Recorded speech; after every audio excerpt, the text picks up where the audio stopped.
Exclu du Tour de France 2012, puis licencié par son équipe de l'époque, la Cofidis, le coureur cycliste provençal Rémi Di Gregorio avait rendez-vous ce matin avec la justice 6 ans après les faits. Le 10 juillet 2012, le coureur avait été interpellé sur le Tour de France. Il allait se faire livrer du matériel médical suspect. À l'époque, il n'avait pas été contrôlé positif.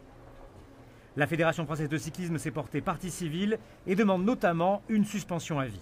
C'est un coureur qui est encore en activité, du moins pour le moment.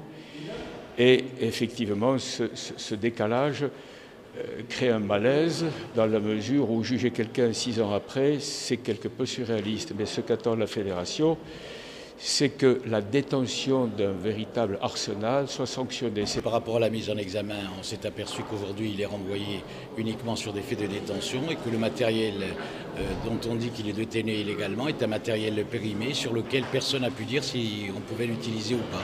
Et donc on a demandé la relaxe. Cette affaire, dont le délibéré sera rendu le 2 juillet, n'est pas liée au récent contrôle positif à l'EPO de Rémi Di Gregorio lors du dernier Paris-Nice.